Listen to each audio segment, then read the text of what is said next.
creemos en Cristo y pedimos a Él que aumente nuestra fe, presentamos aquí en María Evangelizadora Radio un pedacito de cielo en tu hogar. Crece en tu fe con nuestro hermano Américo Tejada. Todo es posible para ti, Señor, aumenta mi fe. Saludos en este glorioso día y bendiciones a los radio creyentes que escuchan María Evangelizadora Radio, que están sedientos de la palabra de Dios. Les envío un saludo a su hermano Américo Tejada, de la parroquia San Simón Stack San José, que está localizada en el Bronx y pertenece a la Arquidiócesis de Nueva York. Estamos aquí todos los miércoles de 4 a 5 p.m. y los sábados de 9 a 10 a.m. hora de Nueva York. Si se quieren poner en contacto con su servidor, pueden llamarme al 1-718-933-5299 o mandarme un mensaje de texto al 1-917-860-3678. En este segmento de estudio bíblico titulado Crece en tu fe, estamos estudiando una obra titulada Jesucristo nuestro Salvador. La Iglesia Católica explica cuál es el proyecto de Dios para el hombre, cuando dice: Dios, infinitamente perfecto y bienaventurado en sí mismo, en un designio de pura bondad, ha creado libremente al hombre, para hacerle partícipe de su vida bienaventurada.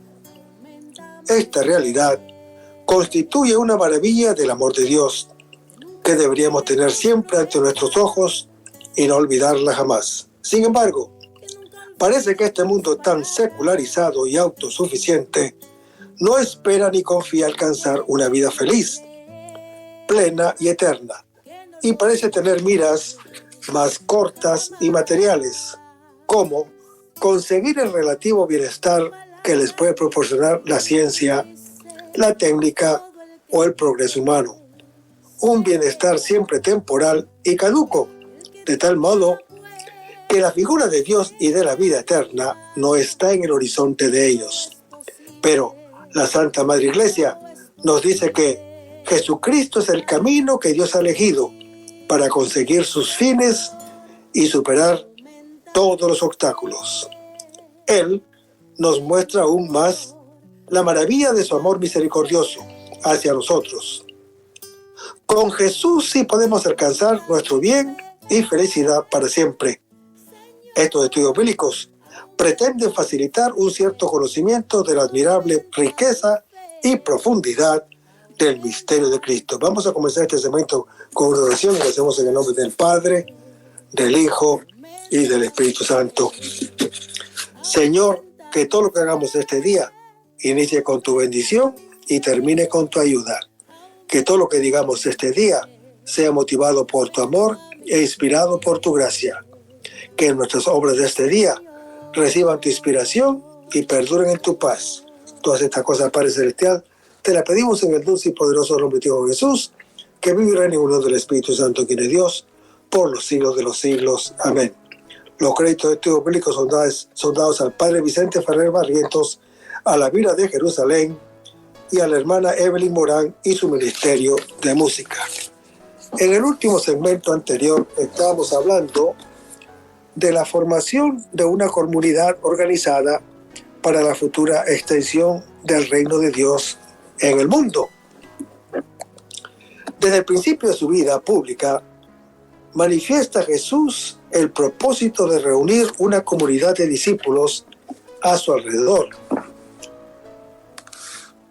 Él es el corazón mismo de este grupo, y mientras estaba con ellos, era el único maestro, pero poco a poco va organizando su comunidad, de modo que cuando Él vuelva al Padre, ésta se encontrará ya organizada y estructurada para ser la luz del mundo y la sal de la tierra, para todos los siglos.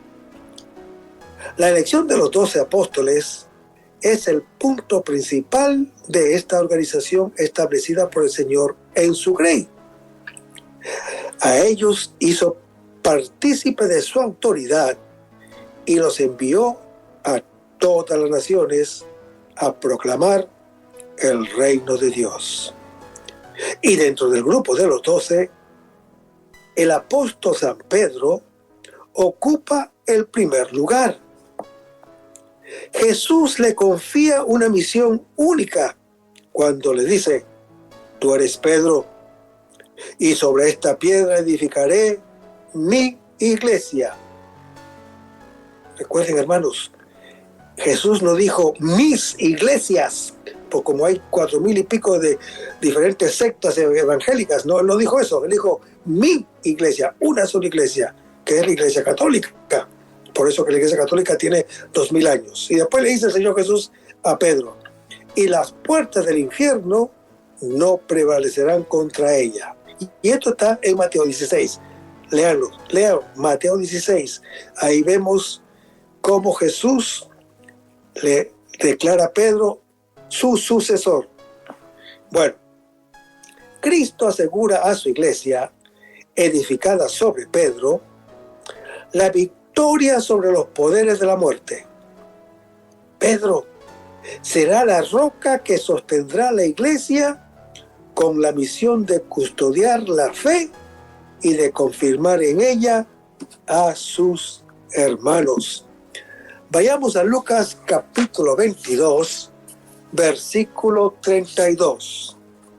Hermanos, el evangelista Lucas recoge la oración de Jesús por Pedro. Por eso, aunque la debilidad del príncipe de los apóstoles es patente, su fe no desfallecerá, pues cuenta con la plegaria de Cristo mismo. La Iglesia Católica enseña que esta asistencia especial de Jesús sobre Pedro se continúa en la persona del romano pontícipe, o sea, de todos los sucesores de Pedro, que son todos los papas a través de 2000 años de historia en la Iglesia Católica. Hermanos, la sede de Pedro permanece siempre intacta de todo error, según la promesa de nuestro divino Salvador, hecha al príncipe de sus discípulos en Mateo capítulo 16. Pedro habla a su maestro con sencillez y sincera disposición de seguirle hasta la muerte, pero aún no estaba preparado. Las negaciones de Pedro, signo de su debilidad, fueron ampliamente compensadas por su profundo arrepentimiento. La negación de Pedro no será definitiva, porque su fe recuperada hará firme la de los otros apóstoles y los otros hermanos. Vayamos a las Escrituras. Después de haber comido, dice Jesús a Simón Pedro: Simón de Juan, ¿me amas más que estos? Le dice él: sí, Señor, tú sabes que te quiero. Le dice Jesús: apacienta mis corderos. Vuelve a decirle por segunda vez: Simón de Juan, ¿me amas? Le dice él: sí, Señor, tú sabes que te quiero. Le dice Jesús: apacienta mis ovejas. Le dice por tercera vez: Simón, hijo de Juan, ¿me quieres? Se entristeció Pedro de que le preguntase por tercera vez: ¿me quieres? Y le dijo: Señor, tú lo sabes todo. Tú sabes que te quiero. Le dice Jesús: apacienta mis ovejas. Y esto está en Juan capítulo 21. Más tarde, El apóstol Pedro adquirirá la fortaleza que se asienta en la humildad. Entonces, cuando no se considere digno de morir como su maestro, morirá en una cruz, cabeza abajo, clavado en la tierra de Roma, esa piedra sólida que perviven los que le suceden y que es el fundamento sobre el que se edifica indefectiblemente la Iglesia Católica. Hermanos, esta es la última parte de las palabras de despedida de Jesús. Él prevé la situación de los suyos en la hora de la prueba. Conoce la dificultad de Pedro y de todos cuando él, como está escrito, comparta la suerte de los malhechores. Cuando la Escritura dice, heriré al pastor y se dispersarán las ovejas, como está descrito en Zacarías capítulo 13. Hermanos, pero la fidelidad, la gracia y el amor del Señor, lejos de disminuir, se manifiestan plenamente en las fallas de los discípulos. El evangelista Lucas pone en evidencia la posición de Pedro. Satanás lo criba como se criba el trigo, pero Jesús ya ha orado para que en su caída, en lugar de desesperarse, confíe en Él. Además de ser inevitable, es una cosa buena que Pedro caiga. El fracaso de sus buenos deseos hará que salga a flote de la ruina, de la ruina a la roca firme que no se derrumba.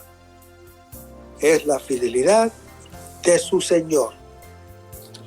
En sus buenos propósitos se oculta un mal sutil del cual debe ser salvado Él, al igual que todos nosotros. Se trata del orgullo y la autosuficiencia, que es el pecado más grave, hasta el punto de que es la esencia de todo pecado. El apóstol Pedro pasará de la propia justicia y del propio amor al Señor a la justificación y al amor del Señor hacia Él. No será Él quien va a morir por Cristo, sino que será Cristo el que morirá por Él. En sí, la salvación no es mi amor por Dios, sino su amor hacia mí. Mi amor a Él es tan solo una respuesta y un don del suyo hacia mí. Aquí el apóstol Pedro realizará el paso difícil de la ley mosaica al evangelio para llegar al conocimiento de Jesús como su Señor, que lo amó y se entregó por Él, según lo dice el apóstol Pablo en Filipenses capítulo 3. Y la Escritura dice, el justo vivirá por la fe, como está en Romanos capítulo 1. Hermanos, esto significa que el justo vive de la fidelidad del Señor a Él.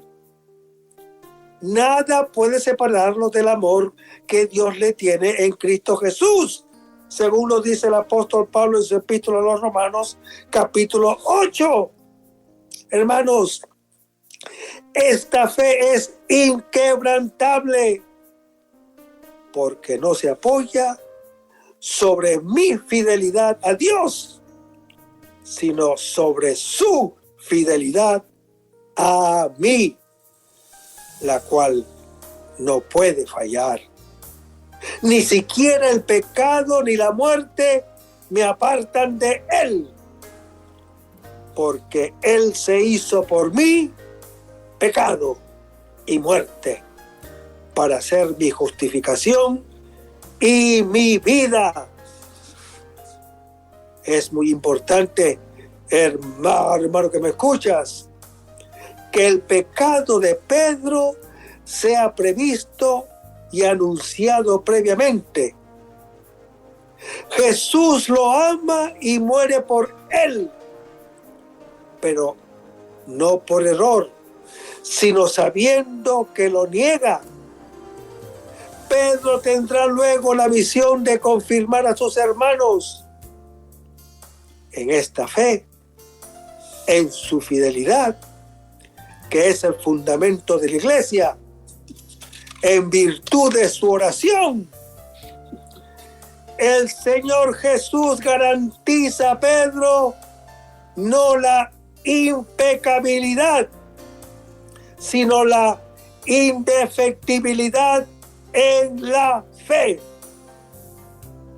El don que Jesús le da a Pedro será el servicio de Pedro a los hermanos. El apóstol Pedro pecará, pero volverá. Es decir, se convertirá.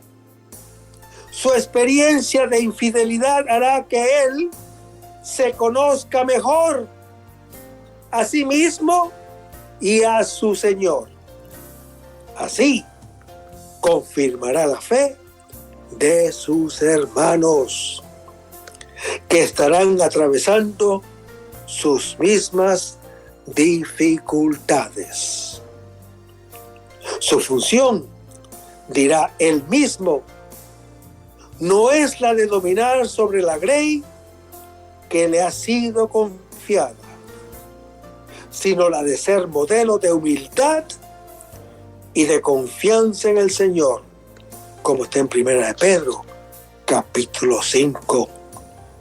Hermanos, pero aquel que debe confirmar en la fe a los hermanos, antes de hacerlo, dirá 3 veces que no conoce a Jesús, que será crucificado entre 2 malhechores, solidario con nuestro mal. Él se hace cargo de nuestros sufrimientos, lleva sobre sí nuestros dolores, es traspasado por nuestros delitos, aplastado por nuestros pecados. El castigo que nos da la salvación se abatió sobre él, y por sus llagas hemos sido curados, como lo dice el apóstol Isaías en su capítulo 53. Jesús ha confiado a Pedro una autoridad específica cuando le dice: a ti te daré las llaves del reino de los cielos, en Mateo capítulo 16. Hermanos, el poder de las llaves designa la autoridad para gobernar la casa de Dios, que es la iglesia, y en este caso, la única iglesia que fundó Jesús, la iglesia católica. Y Jesús confirmó este encargo después de su resurrección, cuando le dice: apacienta mis corderos, apacienta mis ovejas, en Juan capítulo 21. En estos textos queda claro que Cristo, que es el único pastor, única cabeza y único fundamento de la iglesia, hace de Pedro su representante en la tierra. No solamente su representante, lo hace su vicario.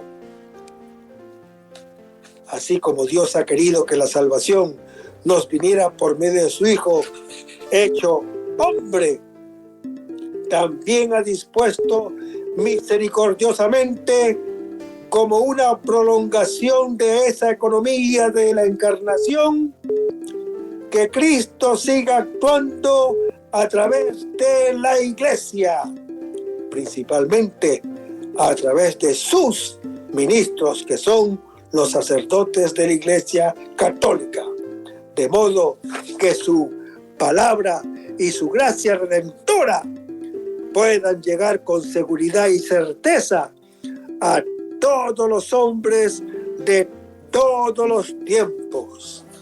Pero vayamos a Juan capítulo 21, versículo 17. Hermanos, la narración de la pesca milagrosa anunciaba el universalismo de la misión de Jesús confiada a los apóstoles.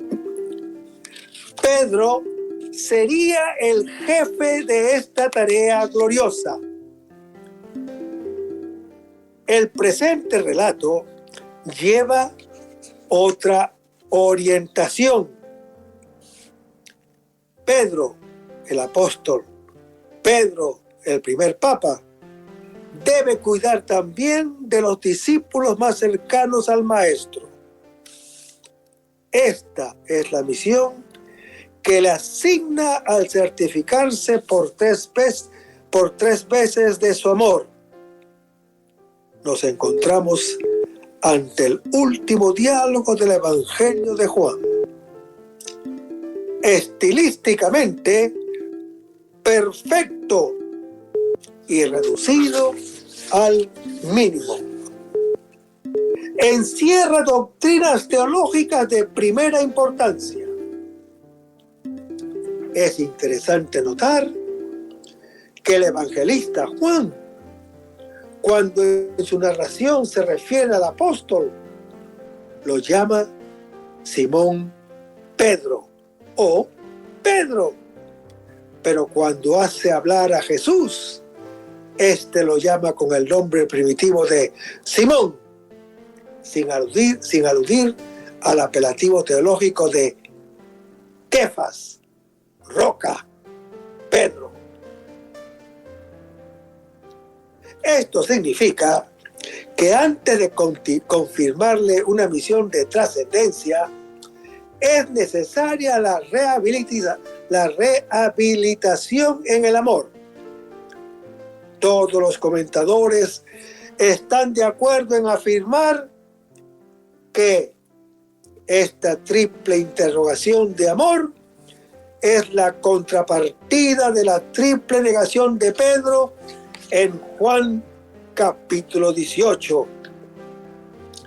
Pero no se agota en esto la significación del diálogo.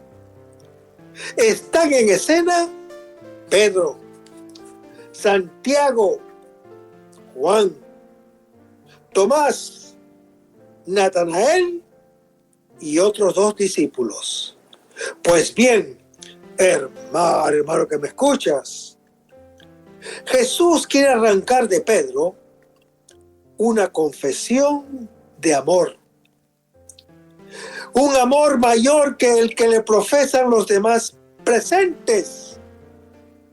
Y puesto que Simón, aunque sin presunción y con timidez, responde afirmativamente, Jesús rehabilita a Pedro y lo establece pastor y jefe de sus corderos y de sus ovejas. Corderos y ovejas representan a todos los que siguen o seguirán a Jesús. entre los cuales se encuentran en primer lugar los otros compañeros presentes, apóstoles o discípulos. Este texto de Juan, unido al de Juan capítulo 1, donde Jesús le dice a Pedro: tú te llamarás Cefas, que quiere decir piedra, al de Mateo capítulo 16, cuando le dice: y yo a mi vez te digo que tú eres Pedro, y sobre esta piedra edificaré mi iglesia, y las puertas del abismo no podrán vencerla. A ti te daré las llaves del reino de los cielos, y lo que ates en la tierra quedará atado en los cielos, y lo que desates en la tierra quedará desatado en los cielos. Y al de Lucas capítulo 22, donde dice: Simón, Simón, mira que Satanás ha solicitado el poder de sacudirlos como trigo, pero yo he rogado por ti para que tu fe no desfallezca, y tú, cuando hayas vuelto, confirma a tus hermanos. Hermanos, todos estos textos bíblicos son el fundamento del primado de Pedro. Pedro es constituido en ellos roca, clavígero, sostienen la fe, pastor del rebaño de Jesús. Hermanos, Simón Pedro recibe una jurisdicción universal. El apóstol Pedro no solo es centro de unidad, sino que participa de manera muy particular del oficio mismo de Jesús.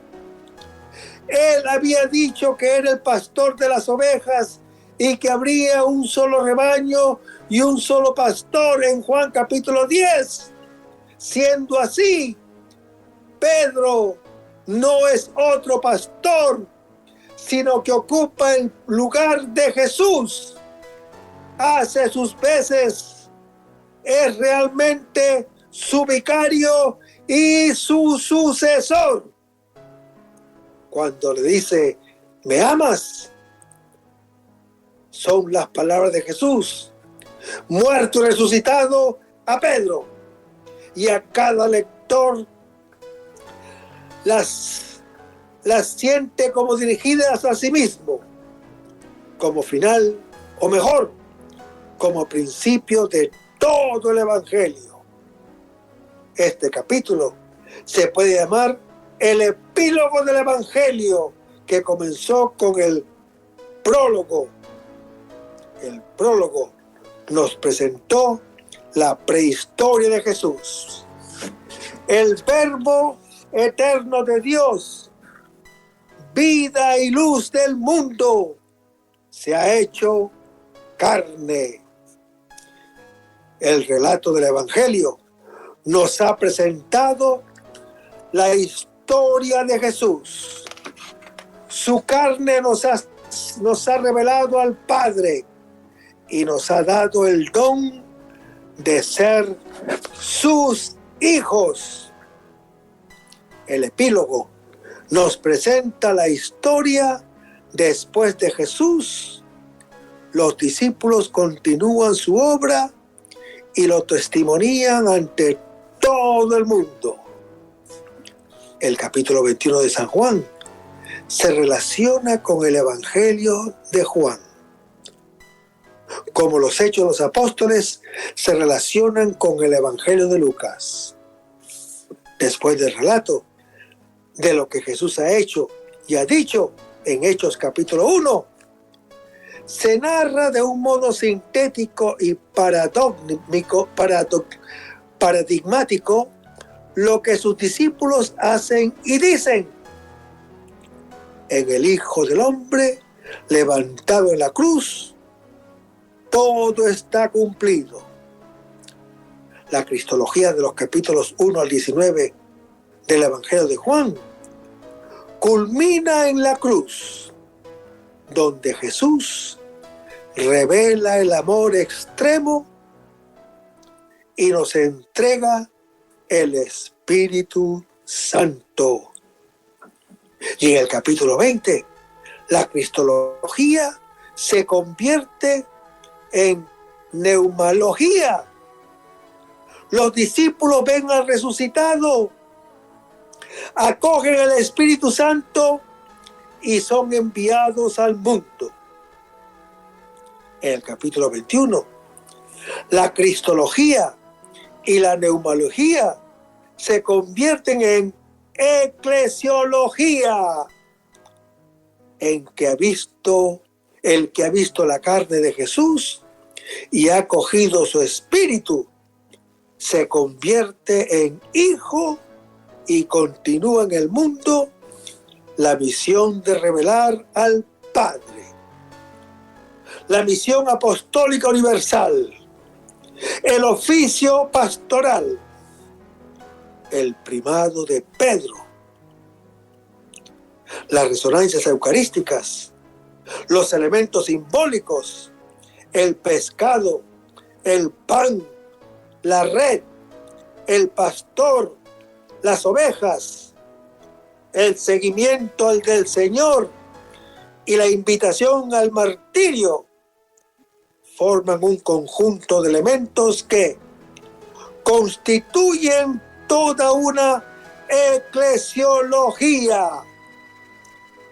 Juan capítulo 21 es, pues, en el cuarto evangelio, un capítulo eclesiológico. Pero veamos la transfiguración de Jesús. Hermanos, inmediatamente después de la confesión de Pedro, Jesús comienza a anunciar su pasión.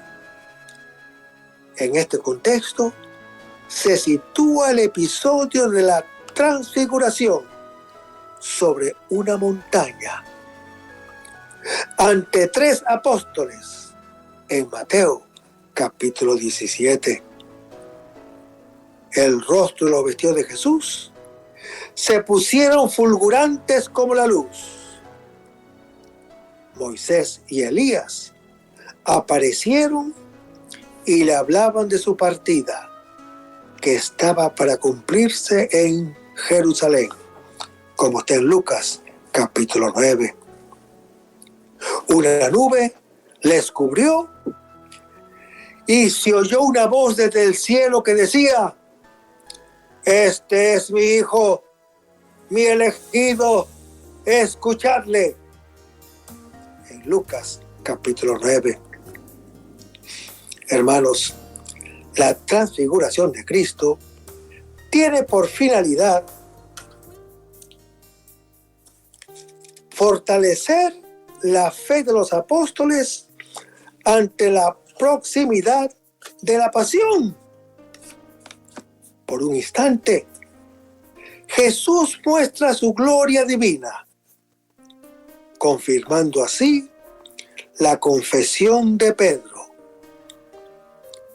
Jesús pretende que esos discípulos, que pronto lo verán morir, no naufraguen en su fe, sino que sigan creyendo que Él es verdaderamente el Hijo de Dios.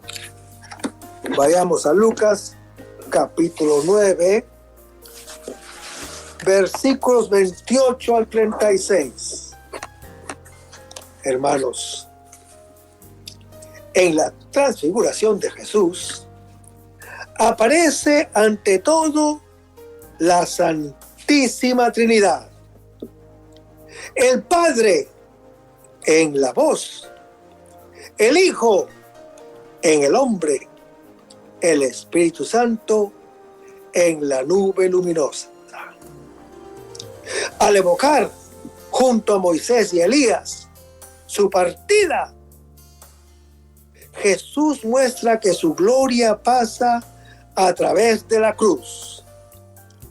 y otorga un anticipo de su resurrección y de su gloriosa venida, que transfigura o transfigurará este miserable cuerpo nuestro en un cuerpo glorioso como el suyo, según lo dice el apóstol Pablo en su epístola a los Filipenses, capítulo 3. Además, hermano que me escuchas, el Señor Jesús fortalece la fe de sus discípulos, mostrando en su humanidad un indicio de su gloria que iba a tener después de la resurrección. Jesús, transfigurándose ante los 3 discípulos que iban a ser testigos de su agonía en Getsemaní, en Mateo 26, ofrece el contrapunto, o mejor aún, un anticipo del resultado de su pasión, la resurrección y la glorificación. Hermanos, en la transfiguración se revela que Jesús es el Hijo único de Dios. Cuando se escucha la palabra que dice, mi Hijo, el amado, que para salvar a los hombres se anonadó a sí mismo, tomando la forma de siervo, según Filipenses capítulo 2. Renunció voluntariamente a la gloria divina y se encarnó con carne pasible. Aquí se presenta a Jesús transfigurado como el nuevo Moisés. Se encuentra con Dios en el nuevo monte de Sinaí. Su rostro luminoso como el de Moisés cuando bajaba del Sinaí en Éxodo capítulo 34. Asistido por Moisés en Éxodo capítulo 19 y Elías en 1 Reyes capítulo 19, cuando vieron a Dios. Moisés, que personifica la ley, y Elías, que personifica las profecías a las que Jesús da cumplimiento. Hermanos, la luz del monte Tabor, típica de los íconos, una luminosidad que viene desde adentro y elimina toda sombra, hace ver sobre el rostro la realidad escondida, le da visibilidad a lo invisible. Es una luminosidad invertida. Tiene su centro al interior.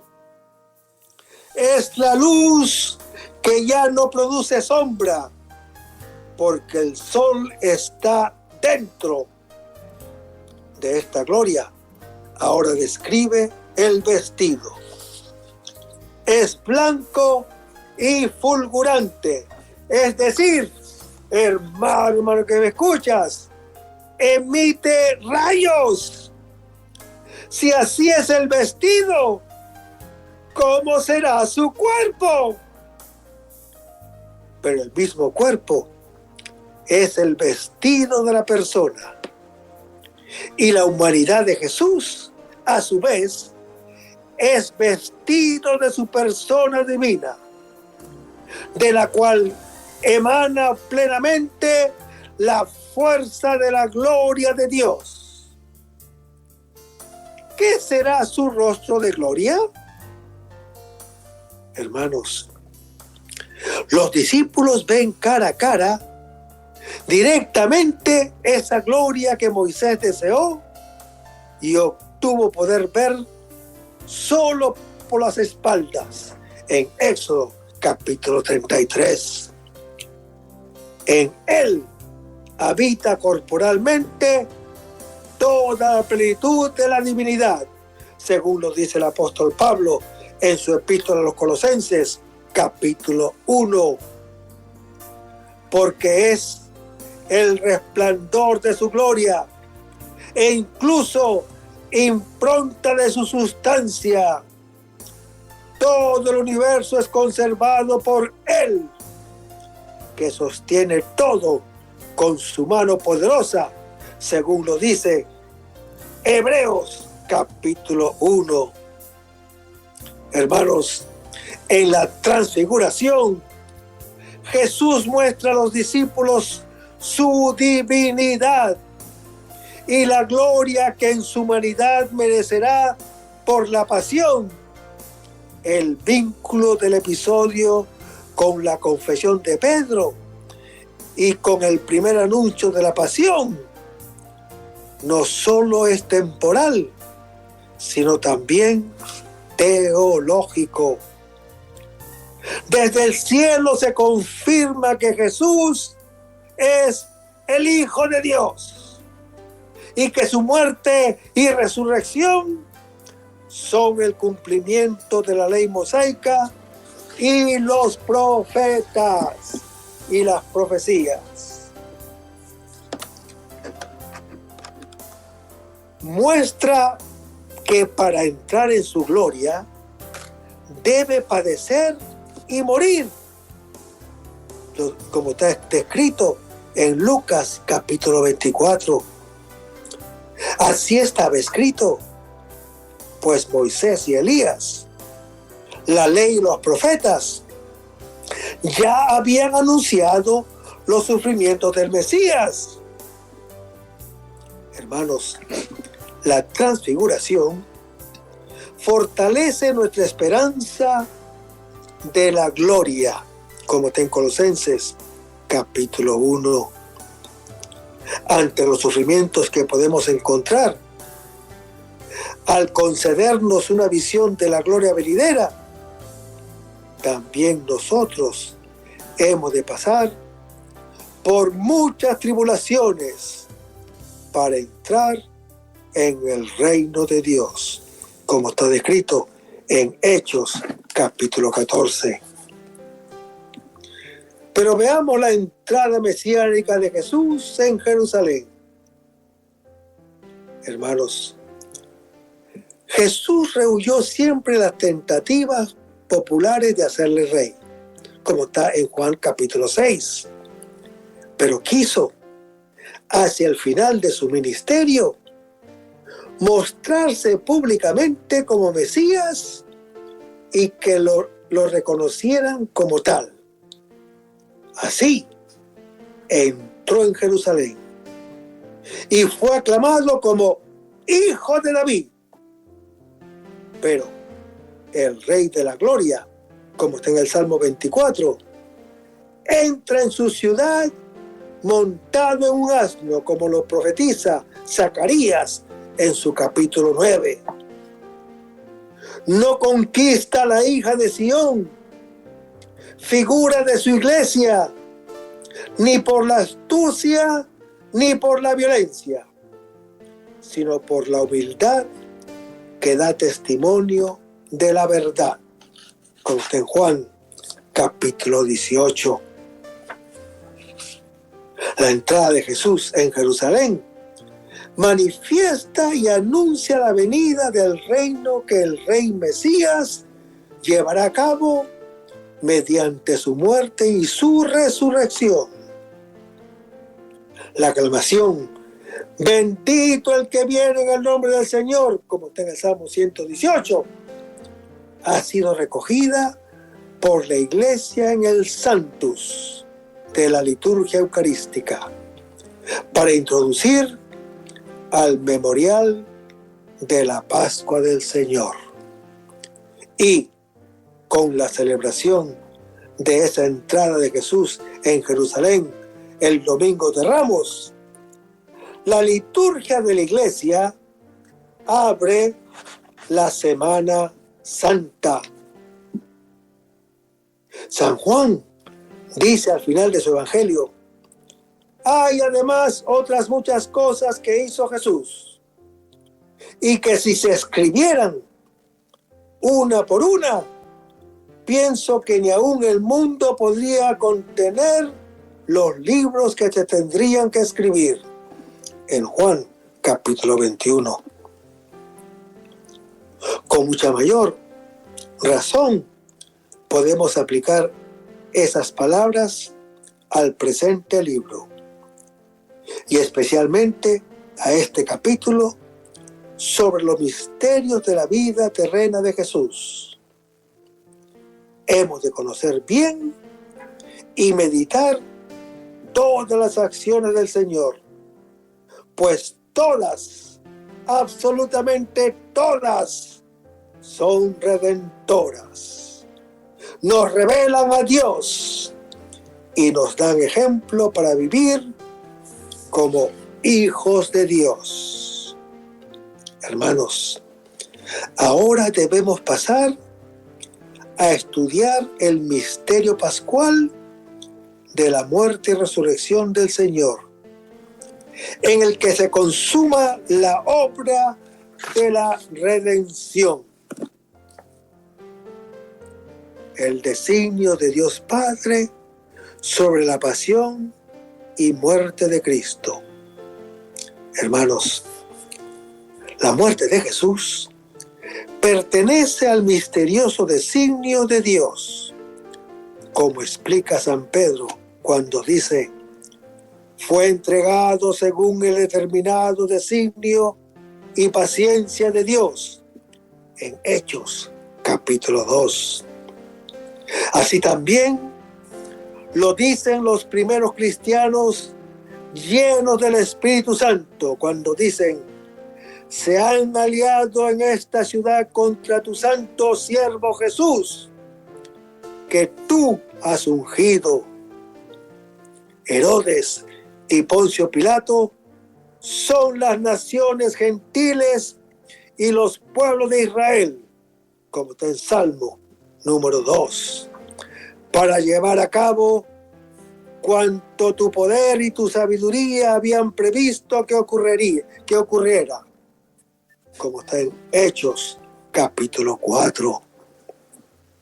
Hermanos, en la muerte de Jesús, por encima de las causas inmediatas, históricas, el Sanedrín, Pilato, etc., hay una causa de nivel más alto que solo puede ser conocida por la revelación divina.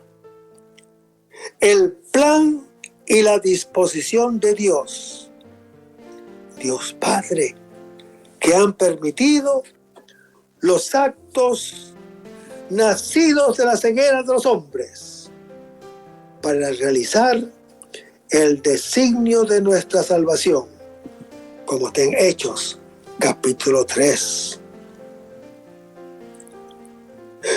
Y la pregunta es: ¿por qué la cruz en los planes divinos? ¿Y por qué quiso Dios la cruz de Cristo para nuestra redención? Hermanos, resulta muy difícil responder a esta pregunta. Y constatamos que el escándalo ante la cruz no es una novedad.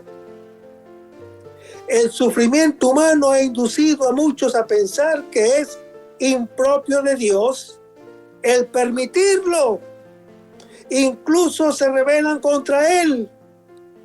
El propio Pedro intentó apartar de la cruz a Cristo y fue llamado Satanás por el Señor Jesús en Mateo capítulo 16.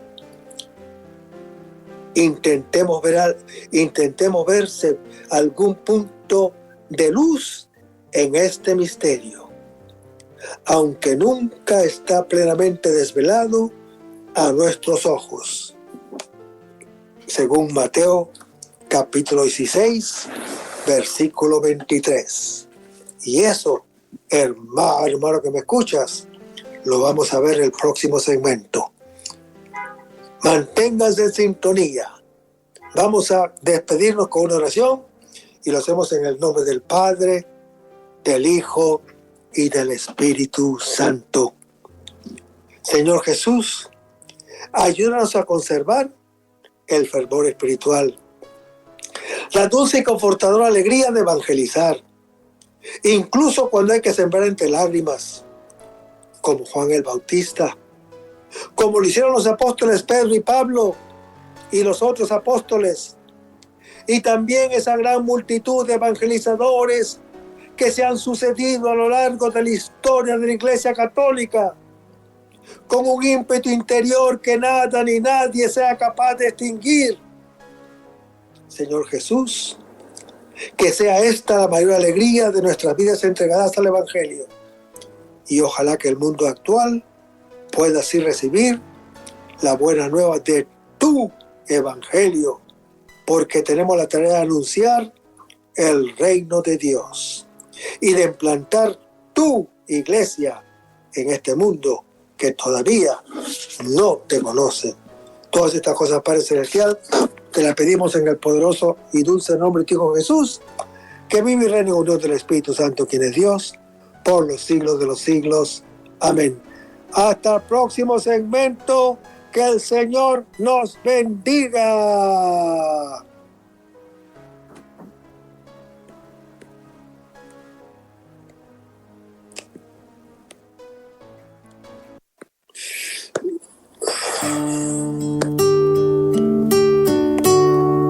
Aumenta mi fe, Señor, aumenta mi fe. Aumenta mi fe, Señor, aumenta mi fe. Nunca olvide tus promesas, que nunca olvide tus palabras, que Él lo crea, que no lo dude jamás.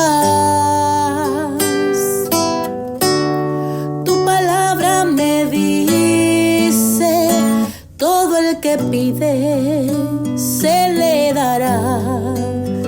El que toque a la puerta se le abrirá. Todo es posible, todo es posible para ti, Señor. Aumenta mi fe, Señor, aumenta mi fe. Aumenta mi fe, Señor, aumenta mi fe. Aumenta mi fe, aumenta mi fe. Aumenta mi fe, aumenta mi fe. Aumenta mi fe, aumenta mi fe. Aumenta mi fe, aumenta mi fe, Señor.